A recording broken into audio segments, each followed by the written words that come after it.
Sonali Khote, a young Maharashtrian girl, is planning to marry an American boy, David. So, she is trying to select a wedding gown and dreaming how she will look in it.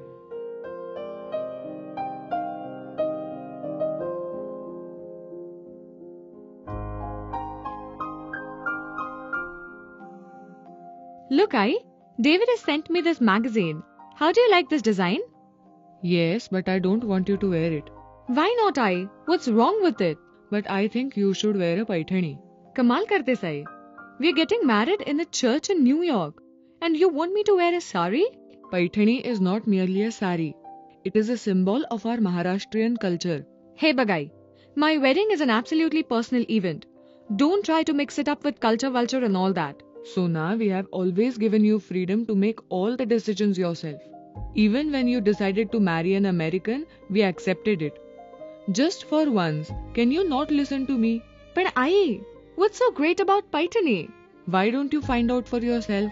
Then you will understand my feelings.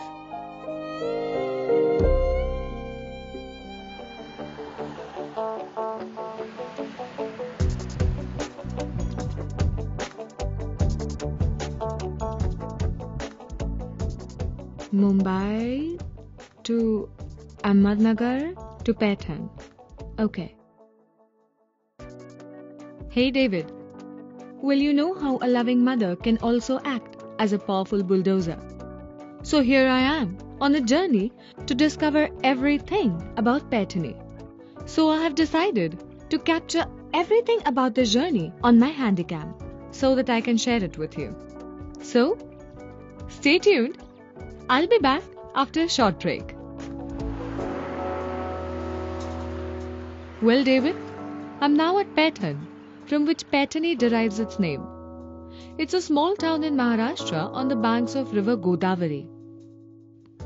These ancient relics stand witness to its glorious history.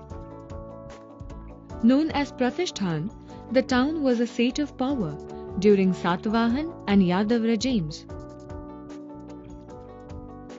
It was also famous for the art of textile weaving. Today, it is one of the centers of Paithani, which is known as a poem woven in pure silk and gold. Oh David, I'm really tired and sleepy, but I must complete these notes. You see, I have to meet some weavers tomorrow.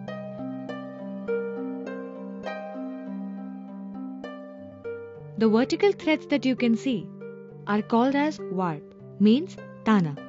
They provide ground for weaving. And the horizontal cross threads are called as weft, means bana. They are woven according to the design pattern. Paithani is woven in two different styles, one interlock and second dobby style. What we are seeing here is interlock method of weaving Paithani. It's extremely intricate and requires refined craftsmanship. Every thread in the sari is woven by hand.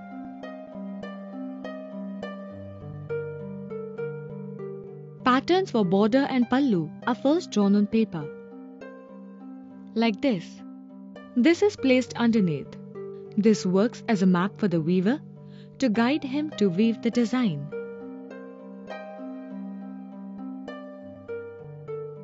Silk threads of various colors are inserted in an interlocking manner to follow the pattern. This kind of Paithani is called as brocade Paithani. Interlock method creates a design which looks similar on both the sides. It does not leave any loose threads on the reverse side. It also offers great scope to a weaver's imagination to create a variety of designs on borders and pallus.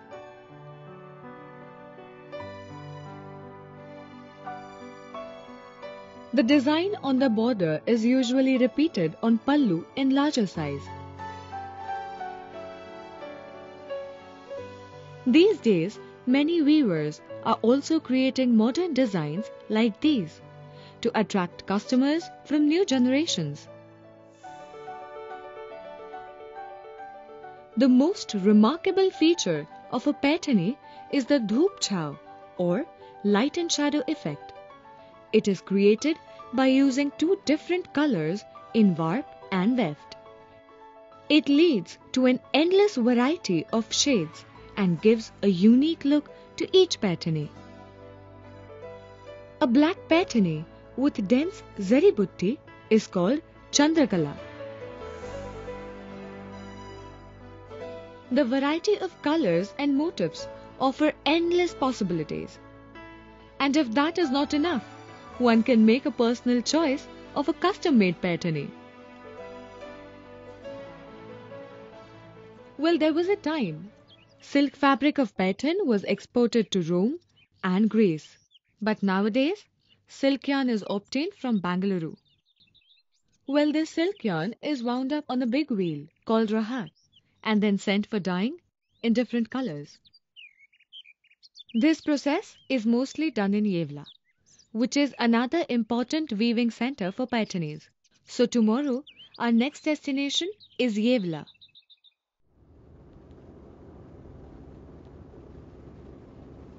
Hi David. Well, we are heading towards Yevla. Yevla is a small town very close to Shirdi, which is a very famous pilgrimage center. Well, Yevla is about 300 kilometers from Mumbai. So let's go and explore Yevla.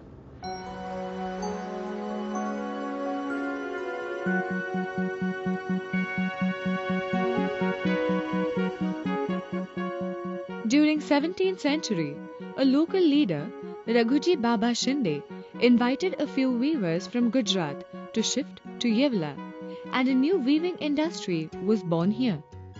Later, the work also spread to a nearby village, Nagde.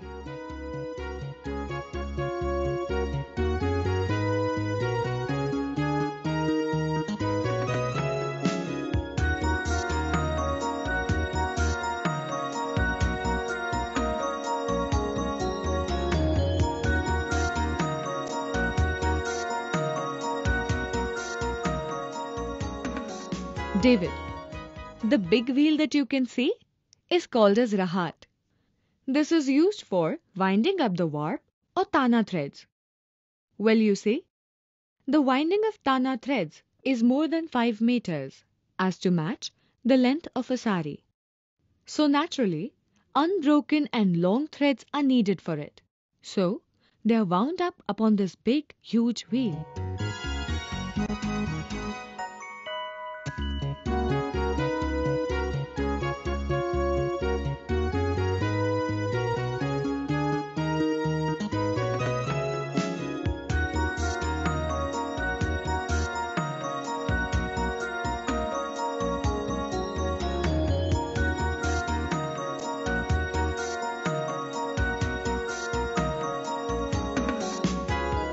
Hey David, I've come down to this workshop where silk yarn is dyed in different beautiful colors.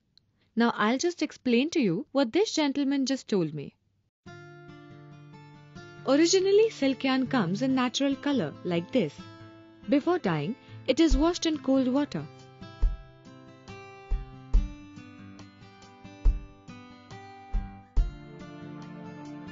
Proportion of dyes varies from shades to shades.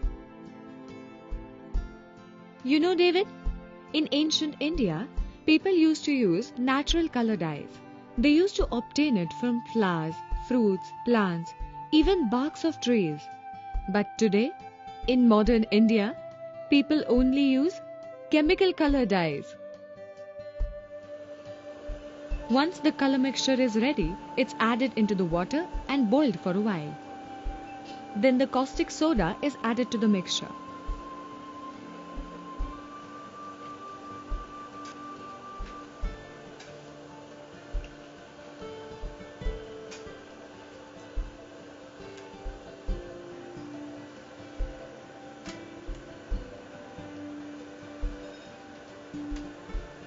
The yarn is dipped into this mixture again and again continuously for almost half an hour.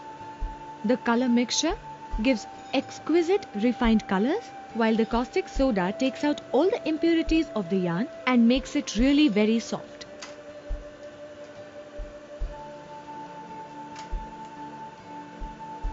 After about 30 minutes, the yarn is removed from the dye bath.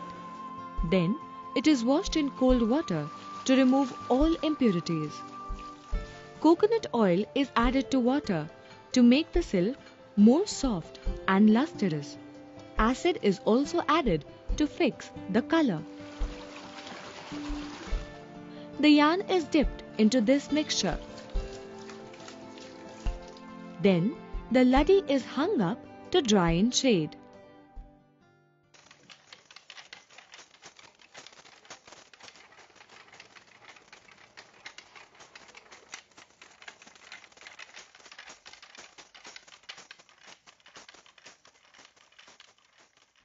Once the laddi has dried up completely, the threads have to be separated, and then they are wound up on an asari, which is made up of bamboo sticks. But some people, instead of using an asari, they directly transfer the threads to small bobbins called as kandi, which are used for weaving the horizontal weft or bana threads.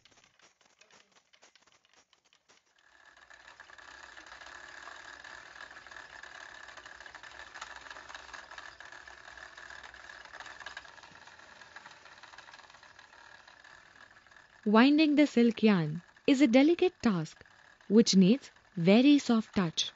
So naturally, this task is handled by the women from the weaver's family.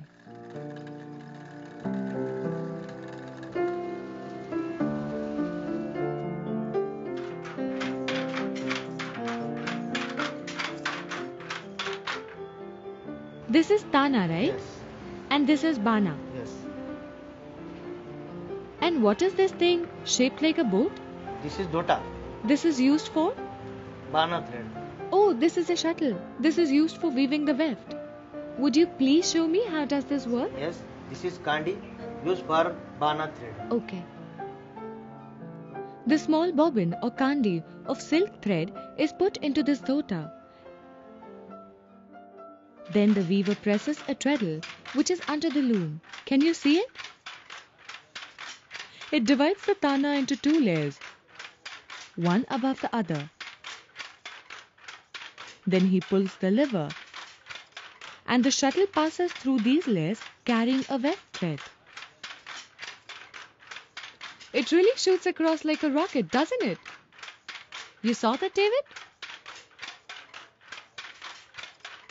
Weft threads carried by dhota are beaten tight with the sleigh, and the same process is repeated again.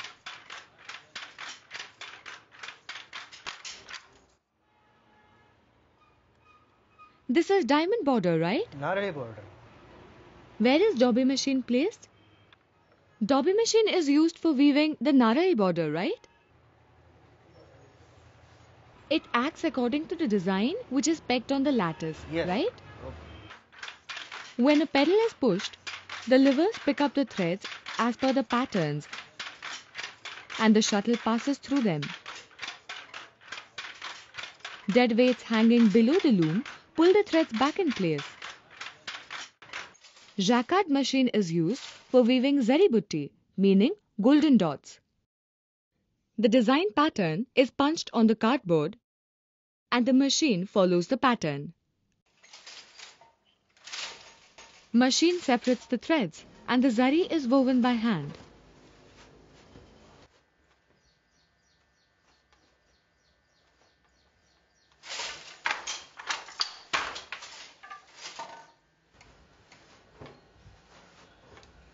This method is most commonly used in Yevla. It is comparatively faster and it completes the paitani in 8 to 10 days. Naturally, this reduces the prices and makes the Yevla paitani more affordable than the brocade paitani.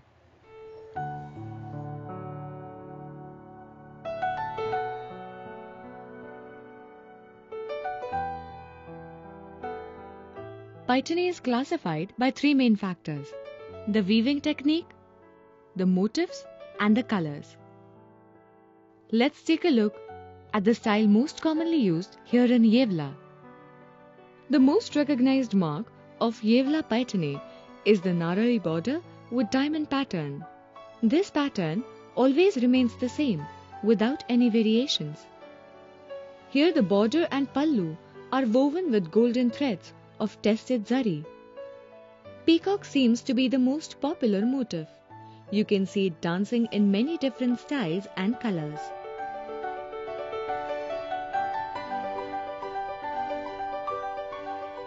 By the way, David, peacock happens to be India's national bird.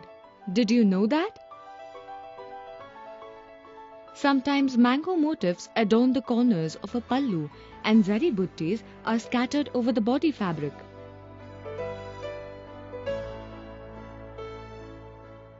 Let's now go to Pune, which was the capital city for the Peshwa dynasty that ruled over Maharashtra from 1713 to 1818.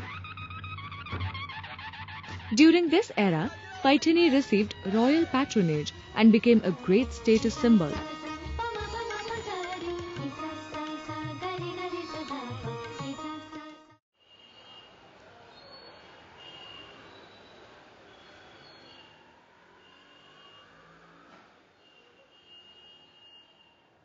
Administration records of the Peshwa and Shahu Chhatrapati of Satara are still available. They are in old script of the Marathi called Modi, where we can get many mentions of the Paithani. A letter dating back to 7th December 1768 sent by Madhavrao Peshwe to Nana Fadnis instructs him to order a Paithani Shela in pink color with Asavali and Narari design. It cost him rupees 146 when the price of pure gold was only rupees 15 per tola. 15 only. But as Marathi rule was dissolved by the British in 1818, Paithani lost its patronage and went to the decline in the early part of the British era. During later years, Bal Gandharva, who was famous for playing female roles, brought Paithani into limelight on Marathi stage. He insisted on wearing Paithani for his roles for Draupadi, Subhadra, Rukmini and other royal characters.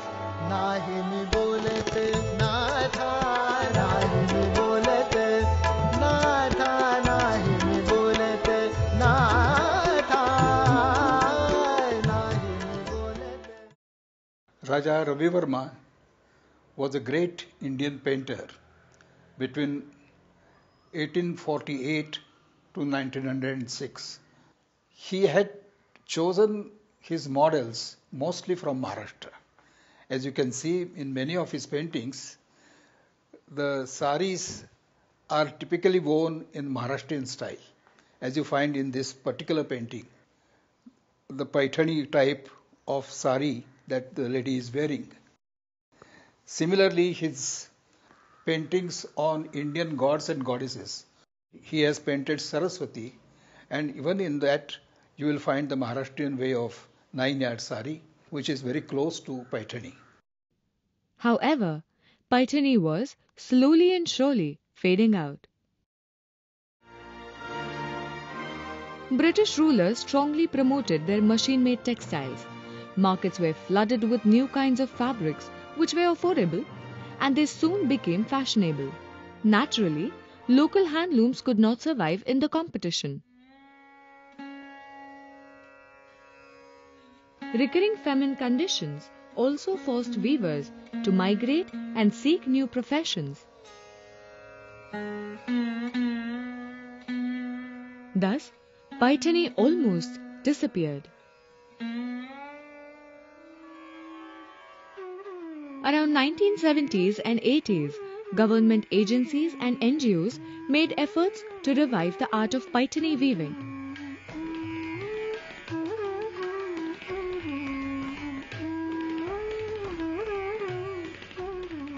Thanks to this revival, Paithani once again became a prized possession. Even though the prices are high, the aesthetic appeal of Paithani transcends all barriers of class and caste.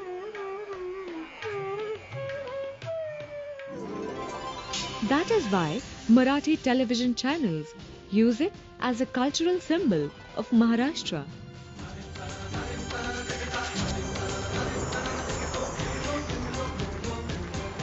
महाराष्ट्राचं महावस्त्र असलेली ही महाराष्ट्राची पैठणी महाराष्ट्राच्या घराघरात पोहोचवली झी मराठीवरच्या या home minister या कार्यक्रमाने. After winning over all home ministers in Maharashtrian households, Paithani is now working on parts of high fashion too.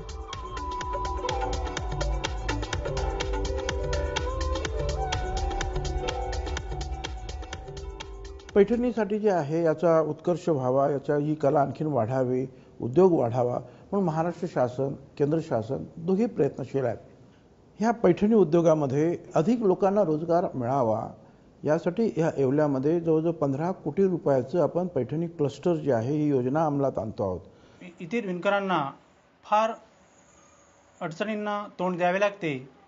यांची परिस्थिती सुधारण्यासाठी क्लस्टर डेव्हलपमेंट हा कार्यक्रम नाबार्ड, बँक ऑफ महाराष्ट्र द्वारे मार्डेव यांच्या मदतीने राबवित आहे.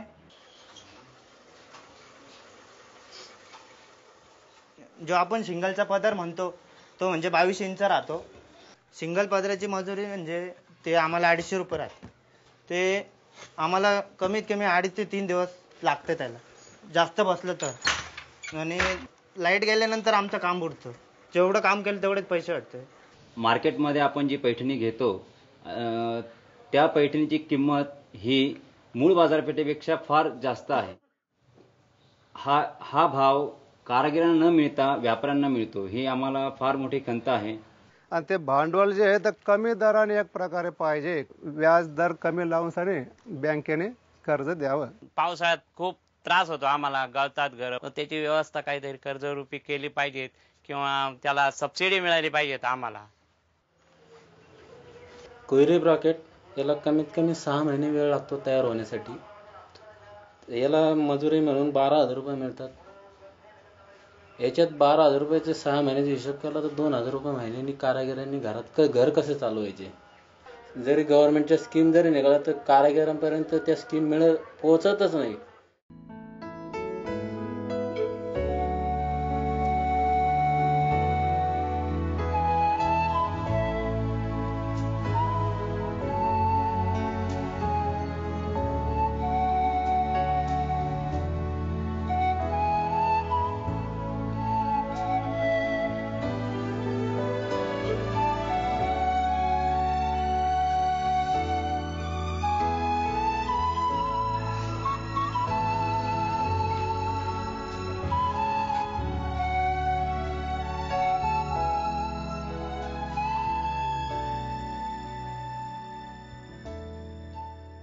Paithani weaving is truly a family enterprise.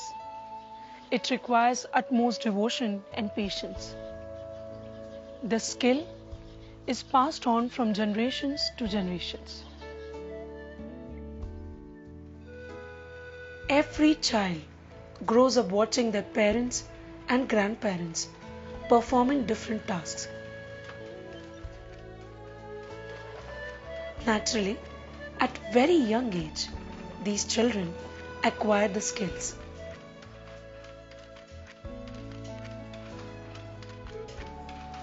Sounds of busy loom become background music of their childhood memories and adolescent dreams.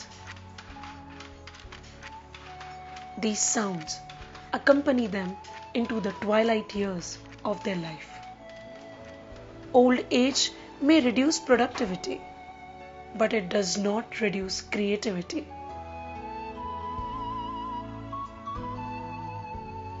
Hands may become slow, but they do not lose the skills. Memories may fade, but the art learned in childhood remains fresh. From father to son, from mother to daughter, this skill flows, and beauty of Paithani envelopes their world.